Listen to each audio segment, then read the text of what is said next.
Well, good morning, guys. So this is the special episode, kind of. This is the interview episode with the head students, Of Pakuranga College. Yeah. I don't know whether or not 2 out of 4. two out of four. Of two out of those. four. The other two will be coming around eventually. Well, first of all, Happy New Year. Yeah, Happy New Year. Yeah. 2021. Woohoo. Woohoo. we're finished with that terrible year. Now the year was August. Like, I actually found, a lot of blessings came through that year. I felt like, I liked it actually. I thought it was a pretty cool year. Everybody says they don't like it, but I actually kind of liked it. Yeah. No, I think before you continue, I think you guys should introduce yourselves. Oh. Alright, we'll keep that. Yours. Okay. Well, my name's Khusrav, and I'm one of the head students of Pakuranga College.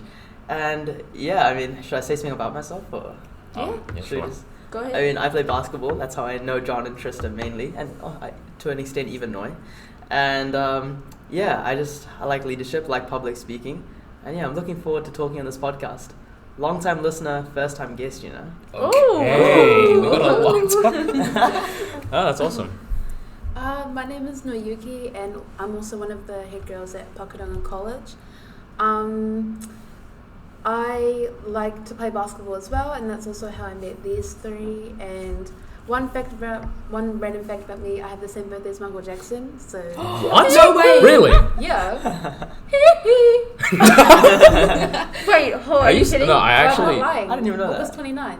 Oh, mad. But is it different? Because like in America, it's like different time zones and stuff. Bro, We don't what? talk about that. That makes We don't no talk about sense, that. man. No, wait, no, because like, okay, fine. We're No, like no, a day I ahead, know aren't what you we? mean. Like, August 29th is like Yeah, our that's why I never August really 30th. realized. Because I Oh, love yeah. Michael Jackson. Okay. Okay. For the listeners, so Khusrav is also one of the student representatives of the Board of Trustees for 2020 and 2021. Noyiuki is the Pakuranga College student representative of the Howick Youth Council, and she's going to continue that in the new year. And both Khusrav and Noy are also Pahuta house leaders. So unfortunately, they're in that house, but Yeah. Excuse me. No, but yeah, so they do a lot within the school, but also outside of school. So I guess I have a question. What sort of things do you do outside of school? And like, how do you think that contributes to like your leadership? Well, for me, I like to volunteer with the little kids at church and with the under fours. They're so cute. Like legit, like it really strengthens my patience with like people, because like you have to feel that. really like dilute things to children, and especially when it comes to like religion and like Christianity, like they do not understand anything. So like you have to really be patient. You have to really slow with them, and some of them are just so cute though. Like honestly, like I remember when I was like that age and I was just so full of life, and now I'm just drained. but no, that's what high school does to you. yeah, it literally like takes away all of your joy. No, I'm kidding. I'm so happy now, but like just being so naive about everything, it's just amazing. And then another thing I do, recently I got a job at La Visa, and it's been like really cool. Like the co-workers are really nice, and I've heard about toxic workplaces, but this place is honestly like amazing. So if you want a job at La Visa, make sure you go get one. Plug. Plug the visa. Yeah. At home, I am the second out of my siblings, out of 4 siblings. So I have an older brother and 2 younger siblings. And my dad is a single parent, so that means I have to step up a lot. And that means also like a bit of my teenage years are a little bit limited as well, like hanging out with friends. So I'm a little bit like socially awkward a little bit, or like I have like a low social battery. Like sometimes you might see me in a like group of people, like I might go from high to low because like I'm just not used to being around other people. So like yeah. I have a question. Yeah. So you know how you said you had 2 younger siblings? yeah. Do you think that helps with like what you do at church with the kids? Oh yeah, definitely. Like especially like the youngest brother, he has autism, so like I'm used to being like pretty patient and slow with like a lot of things. But it's different because when it's your brother, like I hate how like sometimes people are like, just because you have a brother with disability doesn't mean you're always gonna be like happy all the time. Like he's still your brother. Like he can still be annoying. Like he's like he has a personality too, and he's really cheeky. Like sometimes he just does things to like make you mad on purpose. It's just like, bro. Oh yeah. He's one of those little brothers. Yeah. Yeah. Well, I run the Accelerated Mentoring Program, which you guys all know. It's a program that basically we get the top level sports people, leadership people, and like top scholars in the school, and we get them to mentor younger people that show potential in those areas, leadership, academics, and sports.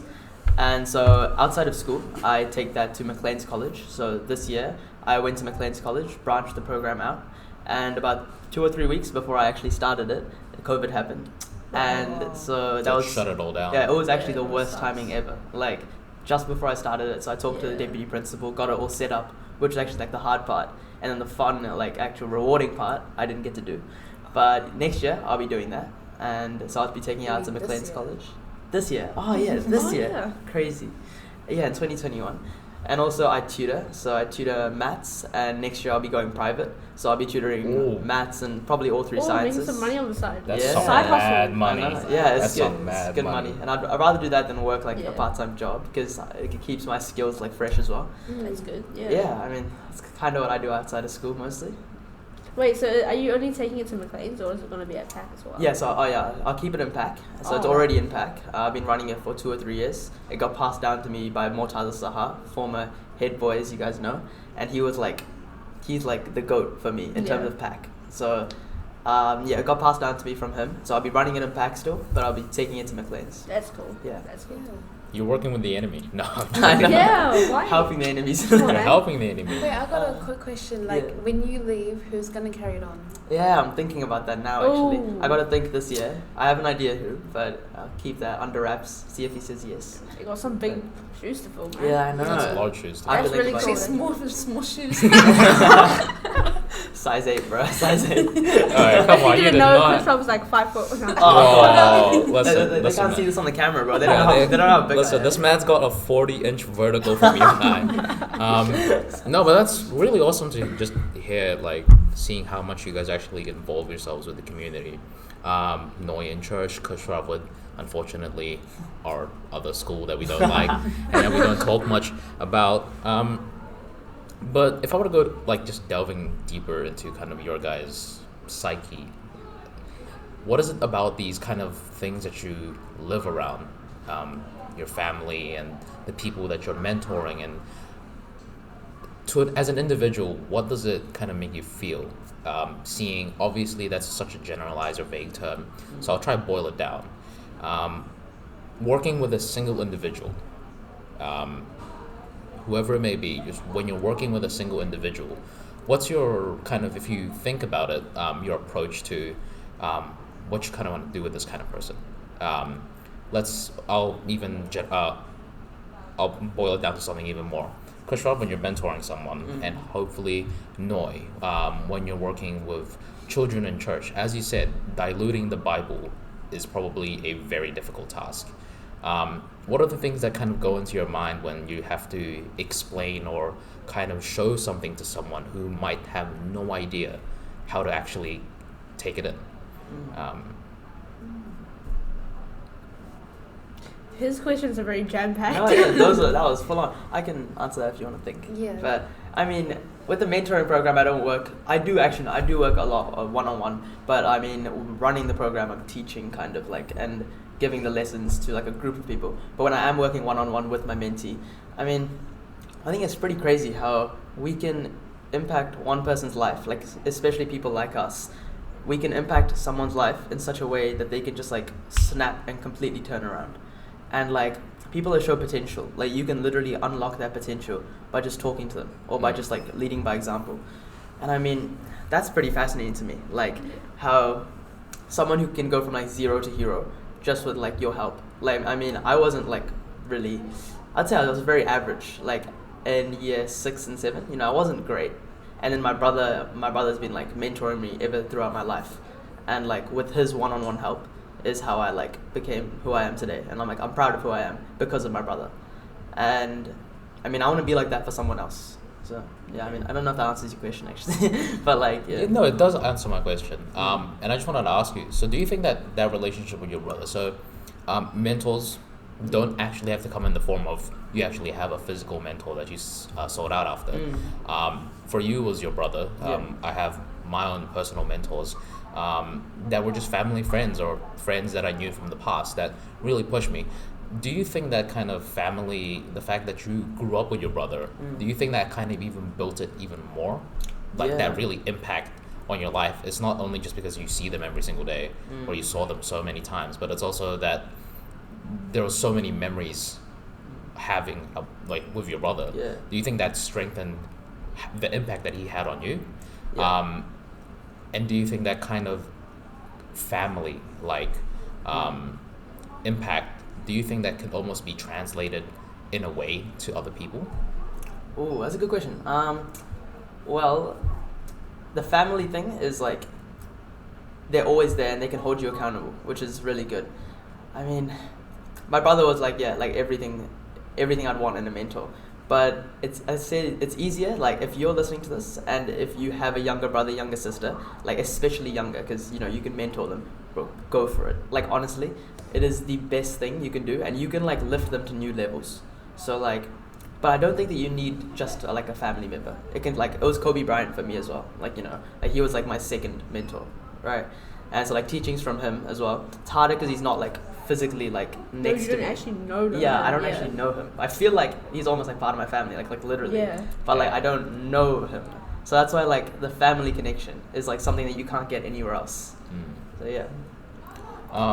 No, if you would like to speak on that. And I actually like the dynamic of Khusrav is working with people that are several, like probably our age, just slightly younger by a year or two, maybe a little older by a year or two. Yeah. You're working with children, a lot younger. And obviously my mom's a early childhood teacher, and she tells me all the time how it's really hard working with children. It's very difficult. But saying that, I think that what you're doing is exceptional. The fact that you're breaking down the contents of the Bible in a way that children can understand it, but not just understand it, it just doesn't fly through their head. They're actually kind of applying it to their life. Yeah. What do you do? Maybe if you were like to generalize it, what do you do in terms of approaching it and seeing, like you said, there's an impact not only for the children, but how does it actually impact you yourself? Yeah. If you'd like to speak on that. So obviously we have a like Power Sparks protocol, and we it's like our program that we run. Oh right. And we normally have this TV show called Ollie the Owl, and it's really cool. And we normally have like Bible questions after that, because it's normally like a story that would play. And then we from there, we just ask like simple, open-ended questions, because some of them are a bit shy. Like you would ask a question like, how many, what type of animals went into the ark, or like like 2 pairs, whatever, and then they'll just look at you like this. Like that. So open-ended questions. And then we'd also do like memory verses with actions, like that has always been the go-to. And we just kind of also tell them like, how does God work in your life? Like, what are you grateful for?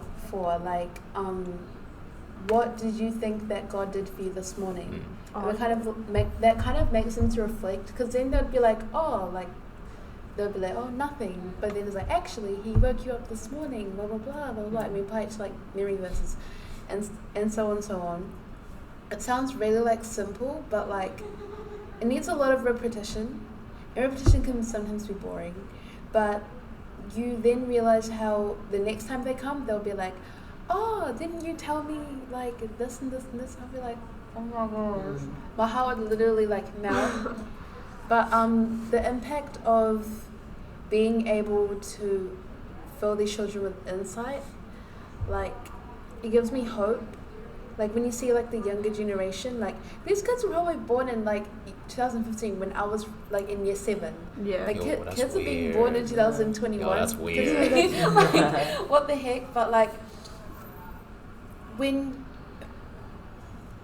like when I see people our age go off the rails, like it makes me feel so sad. Especially people like I went to primary school with or kindy. Like I have this really like extraordinary memory. Like I can remember everyone, and like when I see like there was this one time last year I went to Burger King for a feed because I was hungry, and then I saw this kid who was in my year group in primary school, and he was just like smoking, and I was like, damn, like.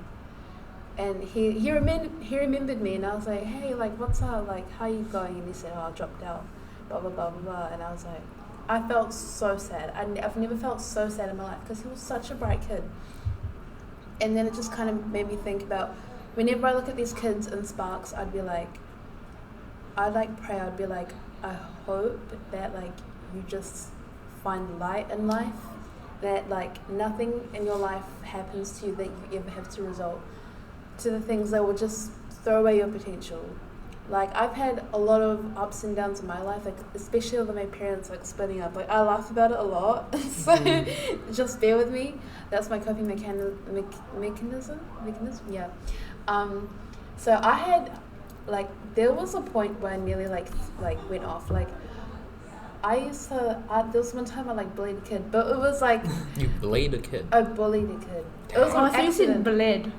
No, I bullied a kid. It was on accident though. Like I didn't realize I was doing it until like the teacher was like, "Oh, you need help, bro," and I was like, "Oh, okay." And then, yeah, I never realized that the way I was being brought up or like certain things I'd said were like that harsh until I started saying to other kids, and then like parents were in and blah blah blah. So, long story short, I'm sorry. Like the way I explain things really weird. But like the thing I get from like teaching kids or like just meeting kids, it just gives me hope that you'll be like put onto a good like pathway of destiny, and you always remember that you'll be loved, and you don't need to resort to any of the worldly things to like feel validated. That's on period. Ooh. Yeah. You have anything to say about that? I guess that kind of brings up my next question that I have for you guys, and it's about sort of we see only your highs and only like the good things that you do, like for example, you know, your mentoring, what you do at church, and like that you're head students, that you're board of trustees, you do Howard Youth Council and things like that. But I want to know like what are some, if you want to share like some struggles that you go through, because I think it's good to talk about that sort of thing. I think to just add on to that, I'm not gonna lie, that's quite a personal question. Yeah. He gets it. But maybe to kind of boil it down, just to protect your guys' privacy, over this is gonna go over the media. So for you guys, struggle is a part of life. You know, being challenged is a part of life, and maybe if we were wind it down to as students, you know, our adults always telling us, you guys have it so good, you have everything. And I'm not disregarding the fact that we do have everything. We have these opportunities, the fact that we're in this room right now, 2 microphones set up, it's an opportunity, it's a blessing. But I feel like what the outside world knows about ourselves as teenagers or whatever it may be, what they know about us is most likely a very surface level of our actual challenges. You guys didn't just get here to your position now from sheer luck. You guys had to have gone through things that really built you as a person. What are those kinds of things, and how did it help you in the future? Again, so still a personal question, so if you guys do not want to answer these kinds of questions, it's all right. But just to support Trista's statement or question. Yeah. That's a better way to put it. So. There you go. Well, yeah, obviously, like, my family problems and the issues, like, it kind of, like, made me to develop an anger issue, which I still kind of, like, struggle with today. Like, even Khusrav knows, like, when, like, working with maybe in, like, a leadership group or something, like, I'll just run to him, I'll just be like, bro, I'm like, I'll actually leave this group, blah, blah, blah, blah, like, they're just not working hard enough, like, because growing up from a background that I grew up, people who already have their life established here, like their parents bought a house, blah, blah, blah, blah, blah. And I'm not saying that I hate, that we don't, own a house and stuff, but, some people just have it too easy. They just stuff around with it. There's so much that you can do that you're just acting like an idiot. Bro, I'll actually beat you up. Pakuranga College Head Student. No, I'm kidding, but no, but for real, if you actually have everyone has a life here. No, but if your parents have laid a foundation here and you just choose to stuff around with it, while other people they literally oh no, I shouldn't be saying this, but when you see abuse in your own family, seeing that before you go to school, while you get driven to school in a freaking car by your parents that you never see fighting, or that they've never been at each other, or you don't feel weird because of what's happened in my life. I feel weird when I see couples show affection, because I'm just what is that? I'll be what? But If I may say I've gone something? off on a tangent. If I may say something, Yeah. what you went on about, the idea that these people that have everything, when you visually see them, they have everything, I think that is very true. I've seen it, I felt that kind of expression as well, but when you kind of think of it, it's ignorance is bliss. The fact that they're so able to just live freely is because they most likely have never had to gone through a struggle, a challenge, right? I think something I heard from Firas Zahabi, which is a MMA coach, he said that satisfaction comes from depression. Same thing, happiness comes from sadness, right? There's that balance in life. So what counteracts that I've noticed about from people that have everything and they just use it so freely is that when you talk to them, you're not really talking to a person. They're almost they just float about. They don't really have an identity or personality. When I've talked to these kinds of people, and when I've talked to them, they're doing the things that their friends are doing, or they're doing the things that they see, but when you actually want to know, tell me more about you, that's not just the things that you do, they don't have anything to say. There's no identity, there's no almost culture. And so I'm not saying that I'm pitying these people, but it's what you said about they have everything, and that kind of feeling inside that you're I wish I was just in your position, because I've been there before, that kind of the seeing the people around you, and you just want to be I want to be in that position. They have everything, they have it so good, and they're not even working for it. That's the worst part about it. They're not even working for it, but at the same time, it built you, man. I feel it built you. That kind of seeing people succeeding in life without putting work in is that is some of the most dangerous rocket fuel that you can give someone. Yeah. So, but that is a challenge. I feel especially now, that is one of the biggest challenges teenagers go through, is seeing people and then the kind of just human nature to compare ourselves immediately. I feel that's a really human thing. Bad. It's hard. It's hard. Comparing ourselves is one of the most dangerous things a human can do. Khusrav, as someone that's been in the position, you have had your brother up, he's been your mentor. You've also had Mortaza, and for the audience, Mortaza was a previous Pakuranga College head boy. He also runs his own podcast. I can't remember the name of it. Yeah. Oh, that's so cool. And really he's been overseas. He's done a lot. And when I've talked to him, I just felt this is a man. This is a not a man. boy, this is a man. This is a man. You've been around so many people that have succeeded in life.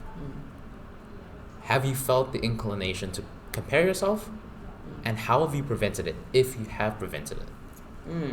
And would you say that if you did, was it in a positive way or a negative way? Well, if I did, it was definitely in a positive way. Not always. It's been in negative ways as well. Like, I'm super competitive. I am the most competitive person I know. Like, and I'll say that honestly. Are you also competing about being the most competitive person? Yeah, I'm really competing about that. No, but like, yeah, I mean, that competitive nature, I think, is also in a sense like what got me here. Like, I compare myself with others in a lot of ways, and like I think like if he can do that or if she can do that, why can't I do it? Like that's the way I do it. So like I remember Taza, like I wouldn't compete with him or anything. Like we're not on the same level, like at all, right? But I remember seeing him, like how did he get on the wait list for Harvard? Like how did he get like a huge scholarship to, you know, like an American university? Yeah. I'm thinking to myself, like, how do I do that as well, right? And it was a goal of mine at one point. Like he gave me the books and all that to do that. But then, like, you know, it wasn't the right path for me. But like, it's not unhealthy to compare yourself. It's more like the way that you compare yourself with others, right? So it's like, if they can do that, why can't I? And like, and on your like, actually on your original question about like struggling and all that in your life, like back in the day, I used to say like the words "I wish" a lot. Like I wish that I had that. Like I wish I was like him. You know, wish I was like her. But you know, like the suffering, like our suffering forges our identity, right? So like I wouldn't trade my life for like anyone else's life in the world, or like I wouldn't trade my experiences for anyone else's, because yeah, like obviously you guys know, like they made them who we are. Like we're sitting here on this table because of our struggles. Like each one of us have cried, you know. So last night, G. No, I'm kidding. Yeah. No, but like yeah, I guess people, as you said, John, like people only see the surface level, right? They don't see like the lows. But like, and when people say like, oh, you're so lucky to be so smart, oh, it hits so hard when they say that. Yeah. Because like they really don't know. They don't know. I feel like that's a large part of you know, we're year 13s now, but even in year 12, don't people say that. Yo, my bad. No. Well, if I told you we're closer to university than year 9, you're gonna nah, but I've heard it before, like people are like, man, I wish I was like you. And a part of me is almost like, you really don't. Just because, like, the way I've grown up and the way that I've had to go through things, it's been very difficult. So, you know, as leaders, we're young leaders. We're, you know, people look up to us, even though we're so young. How do you guys deal with the pressure? If you feel a pressure in the first place, do you feel the pressure from the people below you? Because we all know everyone feels the pressure from the people above us, you know, from bosses or whatever it may be. But as a leader, the people below us, it's an almost like corrupting pressure. Because the pressure from the top you can almost handle, but the pressure from the bottom, you can't handle it because it's something that you don't notice. And it creeps up and it builds over time. And once it reveals itself, it's almost instantaneously just gonna corrupt you. How do you guys deal with the pressure from the people that look up to you, that see you as, you guys are the leaders, not just year 9s, little kids at church, mentoring programs, even outside of that, you know, family, friends that see you, friends, people that you used to know, that when they hear about these things and they're like, whoa, I feel like a pressure builds up. So how do you guys deal with the pressure of the people that are below you? And I'm not saying that they're below you as in like a human or whatever, just like, but the ones that look up to you. Yeah. They look up to you. I feel like it's the best way to put it. Yep. I mean, well, I feel like it kind of fuels me to work harder, honestly, to see like what I'm doing is getting validated by someone else. Like that's not always there. Like sometimes you're putting in work, like you're studying for a test, and you just won't get the validation of getting an excellence or a merit or something like that. But I mean, yeah, the pressure from somebody who's looking up to you, I guess in a sense I kind of like it. Like I like the pressure, and I wouldn't really call it pressure. I'd call it more like responsibility. Like it's a responsibility to uphold like who you are, and like keep being better. And like I try and show them that like I'm still human. Like a lot of people see me and they ask like questions as if like I'm something like bigger, but like I'm just human. And like if you want to be me, you can. Like you can be better than me if you want to. Like right now you can make a switch and you can be better than me. I guess if we just like to continue our conversation, the pressure from the people below you. Yeah. I think Khusrav, you were speaking about that. So if you still remember, just a quick summary of what you said. because Yeah. people are gonna like listen to this and they're just gonna be True. like, yeah, he didn't remember what he said. Yeah. Wait, so I should summarize what I said before? Or? Yeah. All right. Well, I basically said like, it's not really pressure. It's more like responsibility of upholding who you are, and it's like fuel for me to try and be better and like show people that I'm still human. Because like some people treat me as if I'm like something more, but no, just human. And you can be like me or be better than me if you want to. But it's just a matter of like, will you put the hours in? Because like I put the hours in. And as I said before, when they say like, oh, you're so good at calculus, so good at maths or whatever, and I'm like, but I spent like hours like at 12 o'clock at night like trying to study that. And like back in the day, like I was crying when I couldn't get how to do quadratic equations, like hard ones. And like you didn't do that. So you can't wish that you were this good. Like you can just be that good if you put in the hours. It's all about the hours. Yeah, that's basically what I said. Yeah. Cool. Firstly, I'd just like to say sorry for my unchronological order of explaining things. Credit to these guys. I actually feel like in our little break, I was like, okay, I need to learn how to structure things when I'm talking. So I'm going to try that now. Yeah, to be honest, I honestly think it's a responsibility, not like it's a job or anything, but like, responsibility is a job. But like, yeah, it's not pressure. Yeah, it's responsibility. And I don't actually feel that much pressure, mainly because I love being around people. I know it's contradictory to what I said about being like socially awkward sometimes, but I open up and I blossom like a flower, don't worry. But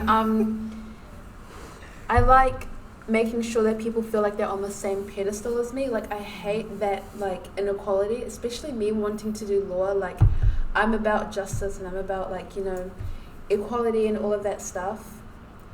I kind of like when people try to obviously take a compliment, like I've learned that like when people say, oh my gosh, you're like so this, so that, I'll be like, oh no, like stop it, like I don't do this, I don't do that. I've learned how to take it I try to teach people something from when they tell me something, like kind of like what Khusrav said, like people would be like, oh, you're so creative. And I'm like, oh, thank you. Like, I just like making sure that my mind feels wild. Like, I try not to think about what other people might think. Because when you confine yourself to a box of like the standards, like you're gonna like be like, oh, the repetition, but like societal standards of like maybe stuff to do with bodies or like the way you're supposed to act, like especially being like black in New Zealand, like being maybe like one of 4 black students in school, like it's just been, being yourself has been a huge part of who I've been, a part of my identity, like especially going to, I'm not going to say the intermediate, but like when they banned me from wearing braids, like they just kind of hit me that like I really do need to make sure that I relate to other people. I do need to make sure that I make other people feel comfortable. Wherever I am in my life, I need to make sure that they don't feel like they're rising up to me, but they're walking with me. And yeah, how else, like responsibility wise? I think one of the main things is probably the way I talk as well. Like sometimes it's a bad habit, like sometimes I swear, like just a little bit. I think that needs to probably stop. But in saying that, I don't really think there's a proper way of talking. Like especially like, yes, I'm black. I'm not African American, no, but I'm like Nigerian. But growing up in New Zealand, I've kind of had like an identity crisis. Especially like at home, my dad plays African American movies, and I play like Nigerian movies. So I'm kind of like all over the place. But I don't think there's a proper way of talking, because African Americans get like, like ghetto stuff, Yeah, the generalization. Yeah, the generalization and everything. And so like, when people tell me, oh, you speak good or something like that, oh, I don't even know where I am right now. Oh, like, oh, I've gone on a tangent. Yeah, don't worry. If I were to Saturday Rambles. Saturday Rambles, welcome. If I were to kind of break off you said of something really good, and I'm not going to disregard. So that pressure, you almost feel the same way that Khusrav feels about pressure. It's not necessarily a negative thing. If anything, it just helps you guys. In a sense, it's a fuel. But what you said about talking and kind of like identity, and if we were to blend it up, and I just kind of like formulate a question here. So talking is a big thing we're talking right now, and I feel like voices is also a really big thing. And the idea of like the voice, especially human voice, it's such a powerful thing. You know, when you hear people talk, when you see people talk as well, like when you see them, it's almost like an experience. Has there actually been anyone that you've talked to before that's completely changed your life just by speaking to them? And it was because of their voice in a way. Not necessarily they sounded funny or things like that. But what I mean by that is, I feel like when I talk about the voice, I'm also talking about their body expression, how they're communicating to themselves. Can you guys speak about someone in your life? I guess because, you know, you've been talking about mentorship. Someone in your life that's just kind of impacted you in the way that through their literally just speaking to them, like you just felt an energy there. It's a good question. I got startled. Okay, hopefully I don't ramble this time. But I think in 2019 we had like a history trip where we went to go see Elizabeth Eckford and Eugene Stanley, and Elizabeth also impacted me, not gonna lie, but obviously because she was a bit like older, like, you know, she like couldn't really hear her, but I heard her. But if I may ask, who are these people? Okay, so Elizabeth Eckford was a part of the Little Rock Nine in 1955, I'm pretty sure, or 56. Pretty sure. 56? Actually, don't quote me. I can't remember. So somewhere in the 50s. Yeah, sometime in the 50s. And they went to Little Rock High, and there were so in 1954 or in the 1950s, when schools were desegregated in America, they were like the first 9 to integrate into an all-white school. And they were like bullied, tortured, and all of that. It was like horrible, and they also needed like army vets to like guard them, who also didn't do their job occasionally. And on the first day, like Elizabeth Eckford was like being shouted like racist slurs and stuff, and there's photo evidence and everything. And we got to actually like have a talk by her, and I personally kind of like went up there, and I was able to actually like have a cordial with her, and it was really special because like I've been so impacted by the civil rights movement and everything, and it's kind of like influenced my passion for justice. But before she talked, there was this lady, Dr. Eugene Stanley, and she talked about her experience with police brutality, and from just seeing the way like she just talked about it, like her poise and her class, because if I was ever to experience something like that, I would just use an excuse to like just act out of place, like just show my anger, you know, just like use it as an excuse to like act in a particular way. But the way that she was able to carve it into a moment of inspiration, teaching, and informative information, and like inspiration again, it made me realize that in order to be heard, you don't have to be aggressive. And like I mentioned before, sometimes I have like anger issues sometimes. Like I can get really like, I can blow things out of proportion and stuff, just because this is like working in retail, like Trista, you know, like in Countdown, like customers, just because they're a customer, like they will be like, I have a right to be angry, this thing was wrong, I need to return this, I need my money back, blah blah blah. So it's just like the same way she was able to stand there calmly. Like, yes, I could tell she was nervous about it. Like, she was getting the heebie-jeebies talking about it again. But the way she was able to be calm, majestic, patient with it, it just reminded me the same way humans take anger and, like, when we let emotions to overthrow the way that we, like, act towards people, it just reminded me how grace will always be the thing that will be remembered, instead of like, oh, I don't, like, do you guys get it? Like, Yeah. if someone told you off and it was like out of anger, you're not gonna remember anything apart from them being angry at you. Yeah. But if someone like told you off, but it was like they said, hey, you're doing this wrong, instead of, oh, you're doing this wrong, blah blah blah, then you're gonna remember what they told you instead of, like, you know, yeah. That was the thing that impacted me. Yeah. Sorry if it didn't make sense, but yeah. I like Yeah. that.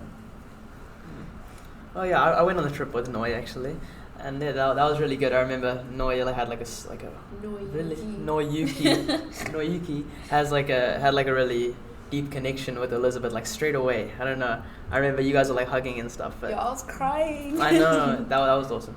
But like for me, as I've said, it's Kobe Bryant. Even though I haven't talked to him actually, the way that he talks in interviews and stuff. Like there was this one guy, can't remember his name, but he did like an hour-long interview with Kobe, maybe like 6 months before he passed away. And I mean, the way that Kobe talks is like he's on the exact same level as us. And like he talks about, I think one of the questions that he asked, the interviewer asked Kobe was like, how do you deal with missing like this many shots in a game and then still coming back in like the last quarter and like clutching it up? And like, how do you feel about that? Like, how do you get over the fact that you missed this many shots, and how do you come back? And Kobe's like, you just have to get over yourself. Like, you're not that important. Like, people are not thinking about every single thing that you do. Like, it just matters about like what you do in the end. Or like, he's just like, I just remember one of the things he said, like vaguely, just get over yourself. And that hit me really hard. Like, you don't need to think about every like micro action you're doing, but like morally you have to be good. And like what you're doing needs to be correct, I guess, in a sense, like morally correct. And like that's what's important. But like, yeah, I mean, the way that Kobe impacted me is just crazy. His sense of empathy is something that I really noticed, and it's not something that a lot of people notice about him. But that's why I put him as like on GOAT status. That's one of the reasons. But after MJ, I'll pay my respects. But yeah, But not and LeBron. not LeBron. LeBron ain't on that level. Whoa. If you guys don't know, these are basketball players. All our LeBron fans are gonna come and you get Chris Rock now. Please hit my DMs. Nah. But yeah. Nah, asking for it now. but like Kobe would talk to like interviewers and like and the reporters as if they were like his best friend. Like everybody was on the same level as Kobe, and anyone could come up to that level. And I mean, the way that he talked was just like majestic. And honestly, yeah, I try to be like that for other people as well, you know. That sense of empathy is the most important thing ever. And like I remember in my head student interview, I brought it up like so many times. Like the important thing that I value is empathy. Like out of everything. My speech this year was actually on that. And This year. yeah, on empathy. Yeah. But yeah. We're 4 days into this year, man. Oh, last year. No, I'm joking. In 2020. No, but Wait, can I add one thing? Yeah. Also, not just Dr. E.J. Stanley, also Elizabeth Eckford herself, when she was talking about like remembering seeing whites only and the blacks only signs, that really like that impacted me a lot. Yeah, that's all. I gotta finish that out. Yeah. and I'm just gonna kind of build on that. Is that because like you could not imagine that now? Is that because I feel like when I've heard of those topics, I'm like, I can't see that. Like if the world would have switched and I just saw like, oh, no Asian people are here, I'm like, I couldn't fathom that. I couldn't think of that ever. Is that something that has startled you, that kind of idea? Well, half, mainly because thank you to my intermediate for writing the school rules. Yeah, it's still there. I still have it screenshotted, and I still have the book where it said no extreme hairstyles, braids, dreadlocks, rat tails, blah blah blah. Excuse me, braids and dreadlocks. That's my culture. I wouldn't be surprised if I saw like whites only or blacks only sign. It would just like hit me more like physically. But I wouldn't be surprised because New Zealand claims to be like not racist. New Zealand stuff, is. It's so racist. We'll not talk about crazy. that okay, part yeah, of New let's Zealand. not get back. That's let's not get to a that. long topic I can go on as Yeah. well. But what you guys talked about just now, like the people, the way you like talked about these people, the idea of like expressing identity through an individual. Identity is all a part of our lives, and I feel like it takes time for you to build your identity. But once you've built your identity and you express it, that's when the impacts really happen. For you, it was the people that you met. For you, it was Kobe Bryant. And so that every day is almost like an opportunity to learn and grow.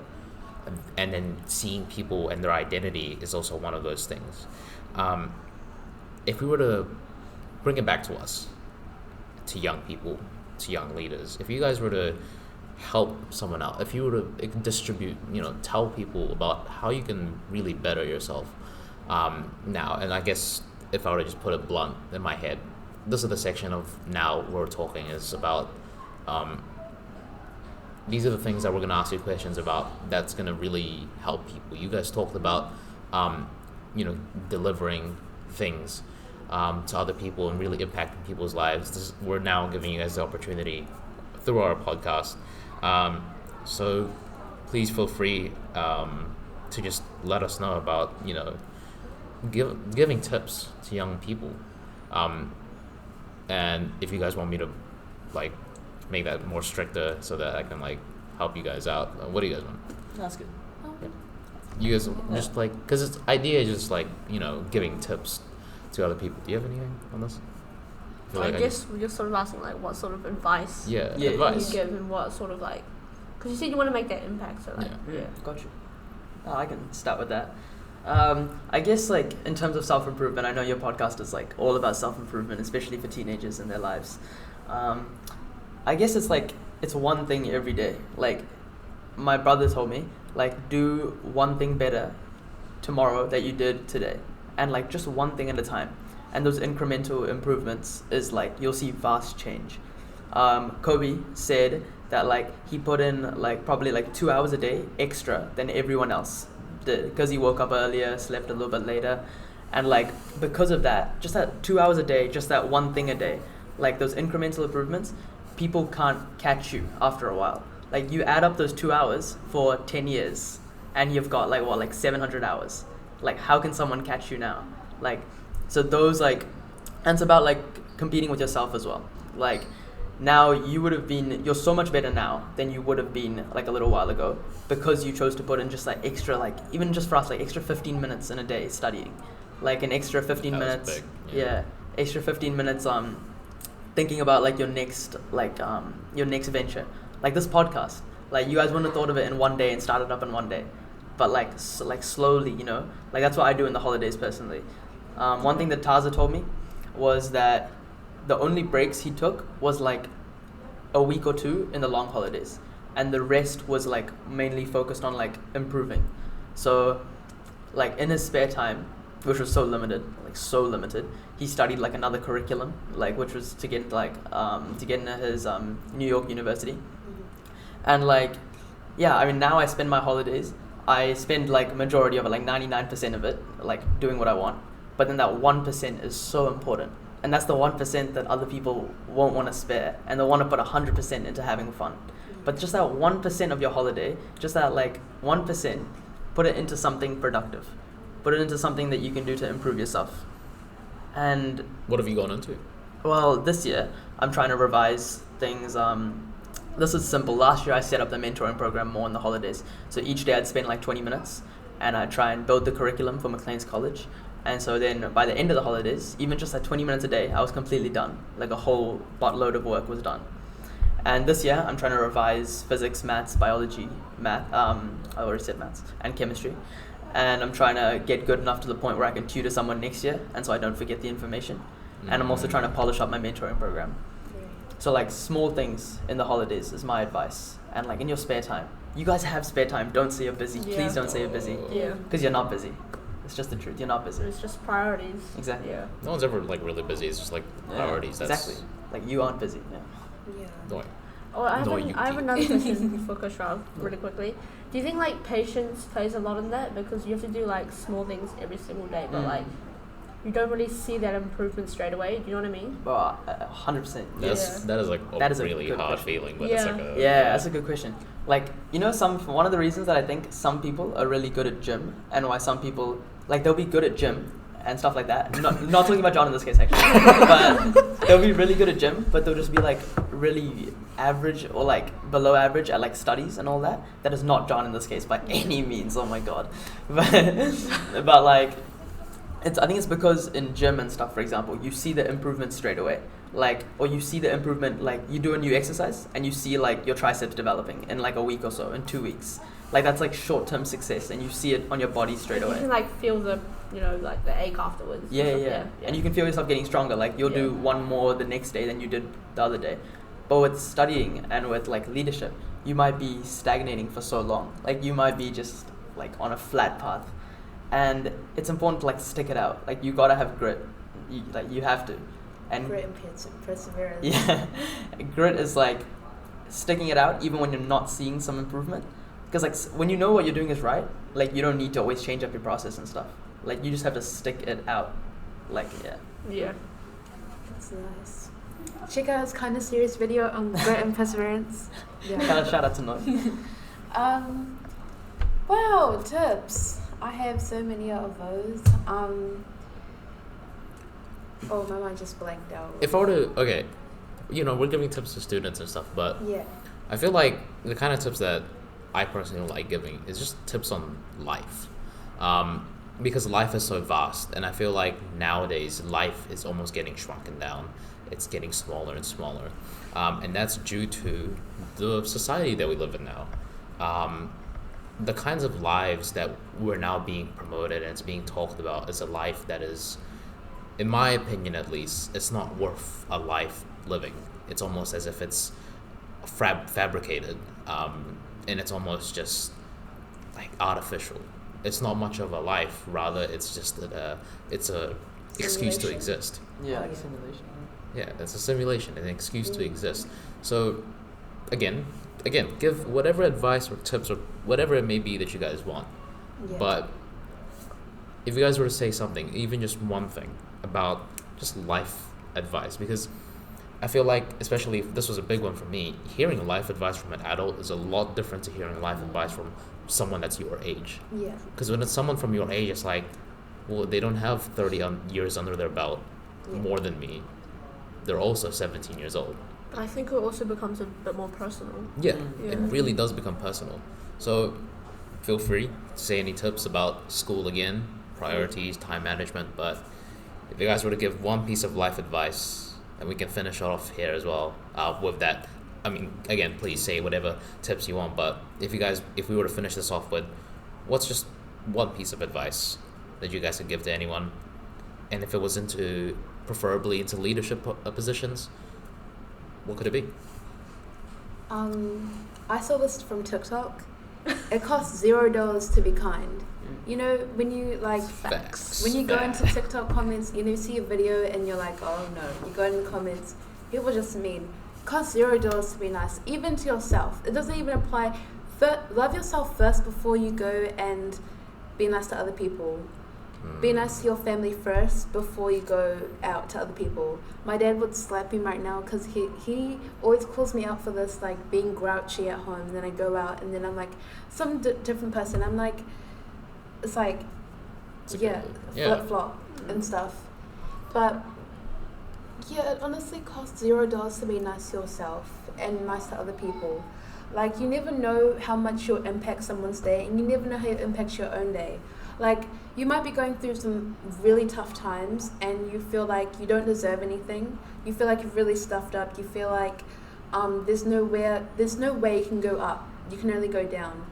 But when you just, maybe you say, wow, Noyiuki, you look so beautiful today in the mirror. You should go and treat yourself. Or maybe when you think about what you've gone through and you're like, you're a trooper, you're a trailblazer, then you'll never realize how much confidence it gives you. It's the same way when someone gives you a compliment, you'll be like, wow, that's like just, like it just kind of like fulfills your day, because like something that humans always do, like we talked about this before, is comparing. And when you always compare yourself to other people, like in a sense to put yourself down, or to even be like, oh, okay, if this person did it, then I don't have to. Or if like I know some girls do this, or they'll be like, oh, she wasn't that pretty, or you know, or she's pretty, then I don't have a chance, or something. Like that's the same thing with like job opportunities. Like I never think, and like I was put in ESOL, guys. I was put in ESOL for the whole of primary school.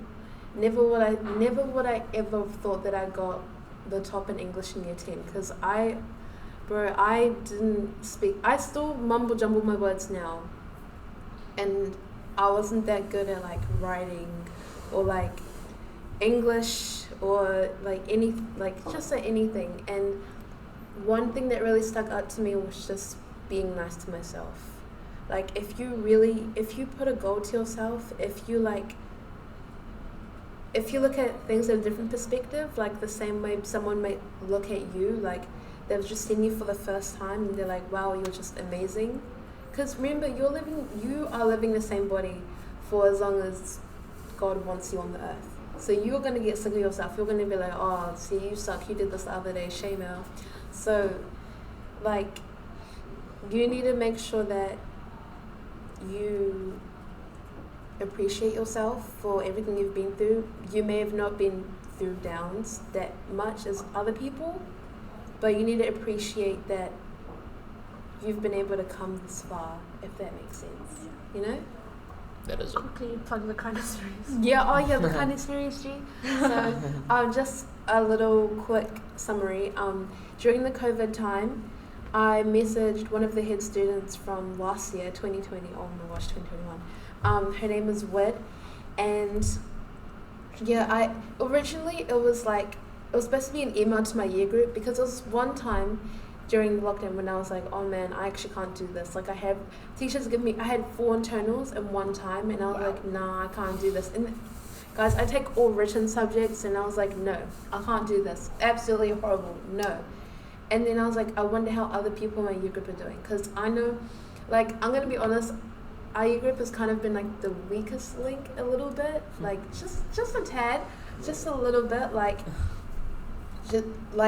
with our generation, like Gen Z, we are always influenced by everything like around us, and we always want to do what's trending.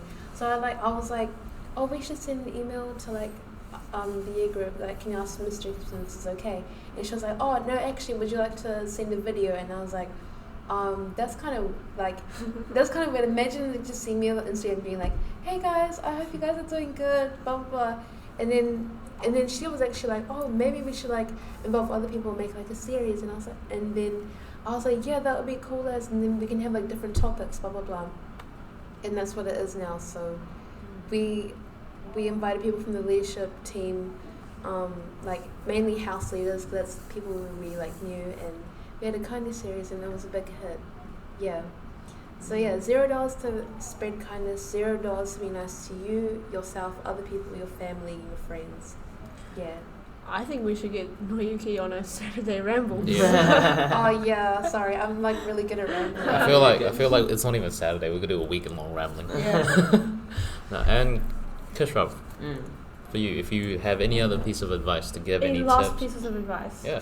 Not her, because now she's not No, I mean, in terms of leadership, year 9 and year 10, I mean, you're almost like a blank slate from intermediate. Like, you're a new person. Like, I walked into year 9 as a new person than I was in BBI. In BBI, like, I didn't get the head boy kind of a role in BBI in intermediate. And in year 9, I walked in like a fresh person. And actually in year 9, I didn't get that involved. Like, I was MC for cultural night and all that, but not much else. And then in year 10 is like, wow, like I got to step up my game. Mm-hmm. Like, if I want to achieve the goals that like I want to achieve, like head student, I knew from like day one college kind of, I got to step up my game. And I'm so glad that I had my brother to tell me that you got to get involved. Like, it's too late to start year 12, year 13 if you want to get those higher roles. But like, yeah, depending on what your goals are, you got to know when to start.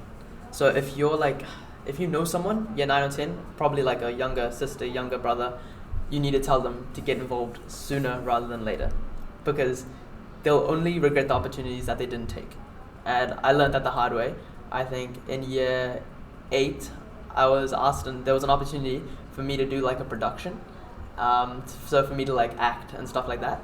And I didn't take that opportunity because I was scared, and because like it's something I've never done. I never thought I would do something like that. Who would have thought Khusrav could have been the next like Tom Hanks? Oh, I'm thinking more like Leonardo DiCaprio. Oh yeah. I mean, you got the looks. You got the looks there, that's man. for sure.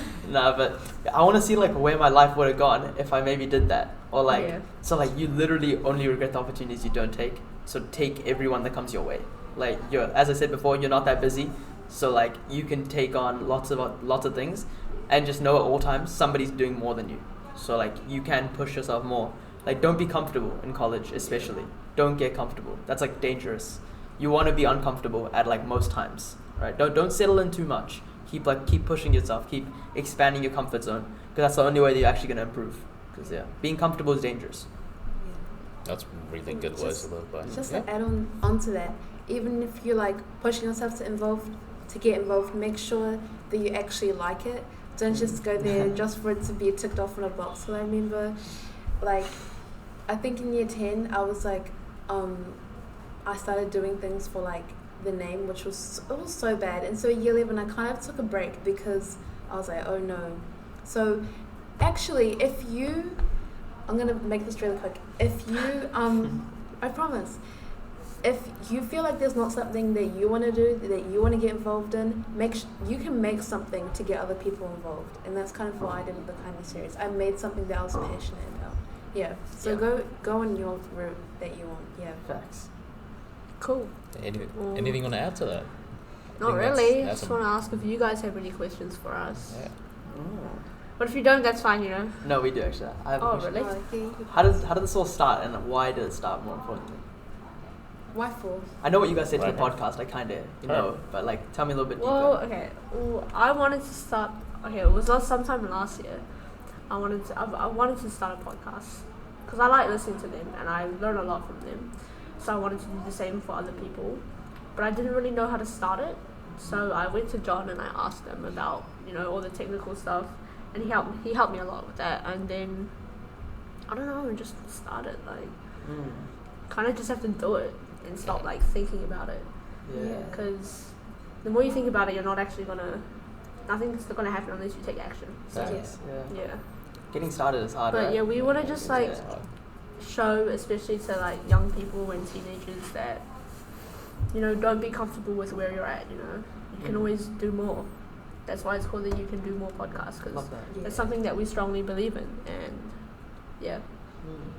I mean, if I were to add on to that, she just came to me and I'm like, oh wow, this is gonna be cool. Yeah. But no, for me personally, I also listen to podcasts, but I've always seen myself in this kind of position of teaching and talking to people in this kind of way. And I feel like just working with Trista, probably one of the best people to work with, especially in this kind of setting. Yeah. No, so when she came to me and I'm like, yeah, okay, I've seen what you're capable of doing, and I've seen what you've done, and it's like, yeah, this is something that I want to get behind. So even though this is kind of like a duo, kind of like a co thing, I still think she's like my boss in a way. But yeah, that's it. That's what I would say. Cool. Teamwork makes the dream work. Teamwork makes the dream work. But no, thank you guys for coming. Yeah, it's been a pleasure to talk to you guys. I really appreciate it, honestly. Hopefully we can get you guys on again. But for sure. please. These two are special. Yeah. These two are special. Look out for them. And I'll train myself not to ramble, okay? Yeah, train yourself. Noi will be seen on a Saturday ramble. The weekend long ramble special. Yeah, hit me up for that. Yeah. No, but thank you guys for listening, and goodbye. Thank you. That's a wrap. That's a wrap. That's a wrap. Woo! Oh. Nice. That was a great discussion.